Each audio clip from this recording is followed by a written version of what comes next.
बिस्मिल्लाहिर्रहमानिर्रहीम। अस्सलाम वालेकुम। मैं सैयद इमरान शफ़क़त आपकी खिदमत में हाज़िर हूँ। ख़बर इस्लामाबाद के वज़ीर आज़म हाउस है, बल्कि वज़ीर आज़म हाउस है ही एक इस्लामाबाद में ही है। तो वज़ीर आज़म हाउस से ये ख़बर है कि वज़ीर आज़म इमरान ख़ान साहब जो हैं वो इस वक्त हैरान भी हैं और परेशान भी हैं। हैरान इस बात पर हैं कि ए मेरे फ़ौजी कौन मारी जा रहा है, और परेशान इस बात पर हैं कि ये कौन मार रहा है। तो फ़ौजियों से मुराद ये है कि उनके अपने बंदे जो हैं, मतलब वो फ्रेंडली फायरिंग हो जाती है ना, कि अपने बंदे मार दें, तो ये फ्रेंडली फायरिंग है या क्या है कि वो जिसको यूं करके खड़ा करते हैं और कहते हैं शाबाश वेरी गुड, या किसी को बाहर से बुलाते हैं पाइन में फंस गया, आके मेरी कोई इमदाद करो, तो वो आके पाकिस्तान में फ्राई हो जाता है।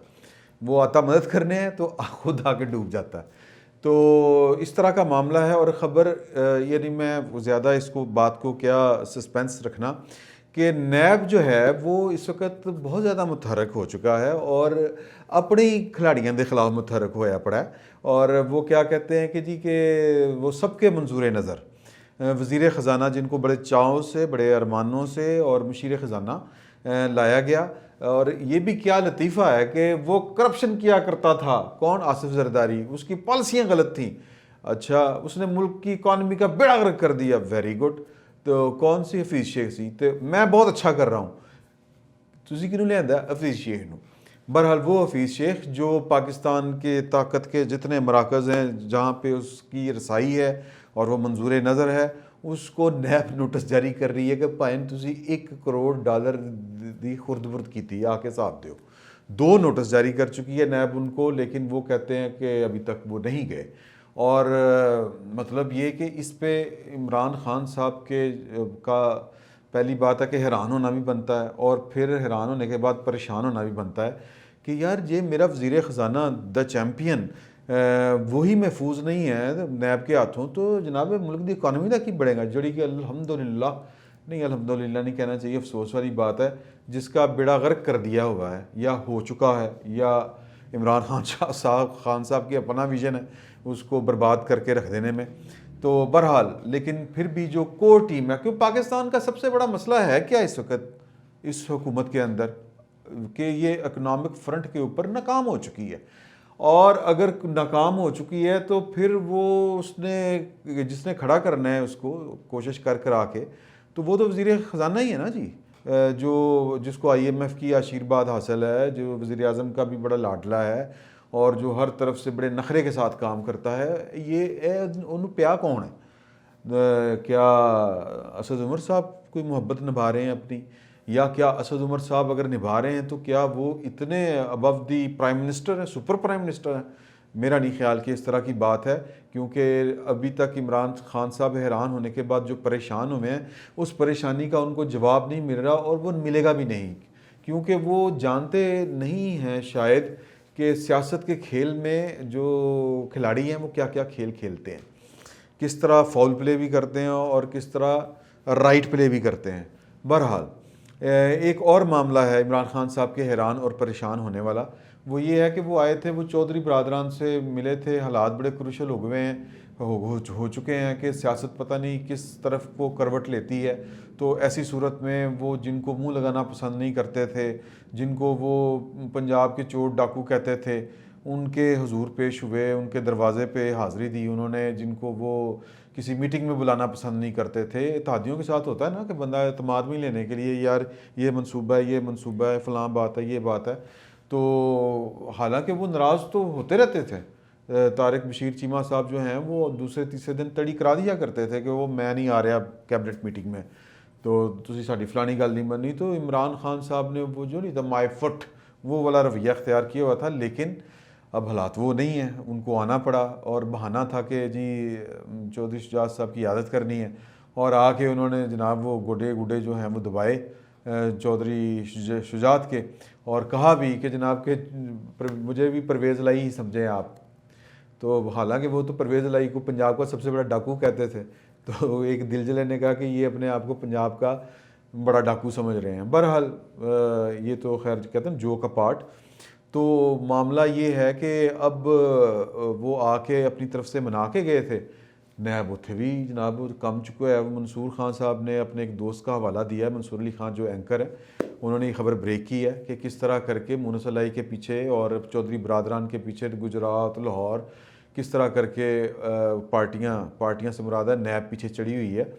और ना सिर्फ ये बल्कि कह लें कि वो वाले केस निकाल रही है नैब जो चौधरी परवेज़ अलाई और चौधरी शुजात जब 5-5-6 साल के थे उस वक़्त की जो डीड्स हुई थी, वो वाले केस जो हैं वो यानी गड़े मुर्दे उखाड़ रही है। अब सवाल ये है कि जो अपना वो कहते हैं ना वो टांका फिट करते हैं इमरान खान साहब कि यार यहाँ से लीकेज हो सकती है, वहाँ पे जाके पेंचर लगाने की कोशिश करते हैं। 35 पेंचर याद है ना, तो सियासत में ये पेंचर होते हैं, तो वो पेंचर लगाने की कोशिश करते हैं। कोई आंदा वो पेंचर तो फिर जनाब गंज करके थोड़ी जी ना सुबह मार जाता है।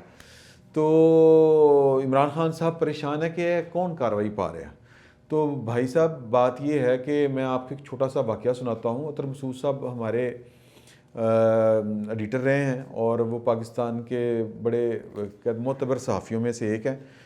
जंग के ग्रुप एग्जेक्टिव एडिटर होते थे वो, और पुराने दौर की बात है कि नवाज शरीफ साहब जो थे वो 2 वाक़यात हैं, मैं आपको उनके इकट्ठे सुना देता हूँ, दोनों को जोड़ के देख लीजिएगा आप। कि जब पहली गवर्नमेंट गई अपना जरदारी साहब की या बेनज़ीर भुट्टो की, तो लाहौर में जो सदर साहब यानी साबिक सदर, या उस वक्त तो खैर सदर नहीं थे, बेनज़ीर भुट्टो के शौहर आसफ़ अली ज़रदारी लाहौर के गवर्नर हाउस में आके ठहरे हुए थे। तो उन्होंने वहाँ पे सहाफ़ियों से मुलाकात की और उनको ना पकड़ के साइड पे ले गए और कहा कि अतर साहब तुसीं साडे खिलाफ क्यों? कहते जी मैं तो मुलाजम आदमी हाँ, नौकरी करना जंग दे विच, ते मैं तुहाडे खिलाफ की होना। तो उन्होंने कहा नहीं आप हमारे बहुत ख़िलाफ़ हैं, बाकी तो हमारे साथ ठीक है। तो हंस के उन्होंने कहा कि आपके साथ कौन कौन है? तो उन्होंने कहा कि सारे हमारे साथ हैं।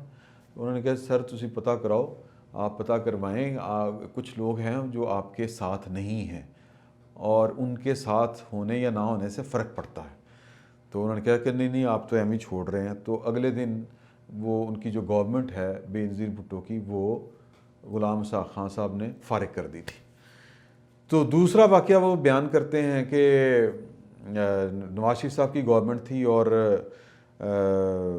मैं ग़ुलाम खान ही सदर थे और मैं वहाँ पे गया मुलाकात करने के लिए। एक बहुत बड़े अफसर के पास मुझे तलब किया गया था या मुलाकात के लिए बुलाया गया था।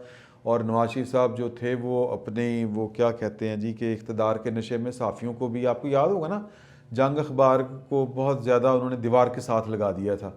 तो उस सिलसिले में मुलाकात के लिए गया, तो सदर साहब से भी मुलाकात थी। तो हमने सदर साहब को कहा कि सदर साहब फिर हमें बताएं, हम ये पाकिस्तान छोड़ के किसी और मुल्क चले जाते हैं। तो उन्होंने कहा ये आपका मुल्क है, कैसे आप जा सकते हैं, ये वो इस तरह की बात की। अगली दफ़ा यानी वो कहते हैं वो वहाँ से मैं निकला एक बड़े अफसर से मुलाकात करने के बाद, तो नवाज शरीफ साहब के PS या जिसको प्रिंसिपल सेक्रेटरी कह रहे हैं आप, उनका फ़ोन आ गया और उन्होंने कहा कि जी वज़ीर आज़म साहब आपको याद कर रहे हैं। तो मैं चला गया बादल ना खास्ता। तो उन्होंने कहा कि ये आप हमारे ख़िलाफ़ क्या छाप रहे हैं? उन्होंने कहा यार 2 सफ़ेदा अखबार रह गया, 3 सफ़ेदा है, तो इस 2 या 3 सफ़े वाले अखबार में भी अब हम अपनी मर्ज़ी की खबर ना छापें तो फिर क्या करें? तो उन्होंने कहा कि आप अपनी मर्ज़ी की खबर ज़रूर छापें, नवाज शरीफ ने आगे जवाब दिया, लेकिन आप हमारे खिलाफ साजिशें भी कर रहे हैं। उन्होंने कहा हम आपके खिलाफ कौन सी साजिश कर रहे हैं? तो उन्होंने कहा कि अभी आप कहाँ से होके आए हैं?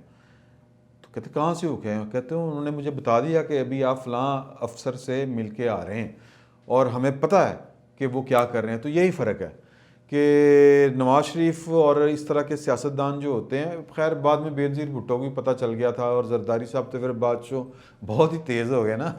तो लेकिन इमरान खान साहब को अभी नहीं पता चल रहा कि उनके साथ कौन है और उनके ख़िलाफ़ कौन है, और उनके साथ रह के अपनी गेम कौन करता है और उनकी गेम कौन कर रहा है। तो पाकिस्तान की जो पॉलिटिक्स है, वैसे भी दुनिया भर की पॉलिटिक्स, वो खेल ही इसी तरह का है कि एक वक्त में कई कई लेयर्स चल रही होती हैं और कई कई प्लान्स बैक वक्त चल रहे होते हैं। Plan A, plan B, plan C, ये नहीं तो वो नहीं तो ये। तो इमरान खान साहब इस दश्त में, अगरचे उनको 12 साल हो गए हैं, लेकिन वो कहते हैं वो किसी की विकेट पे खेलते रहें। तो जाहिर है कि किसी की विकेट तो किसी की विकेट ही होती है। अपनी जो होम ग्राउंड होती है उस पर ही खेल का मज़ा आता है। और इमरान खान साहब के पास अपनी कोई खेलने के लिए, सियासत का खेल खेलने के लिए अपनी कोई होम ग्राउंड नहीं है। फिल वक्त इतना ही, बहुत बहुत शुक्रिया।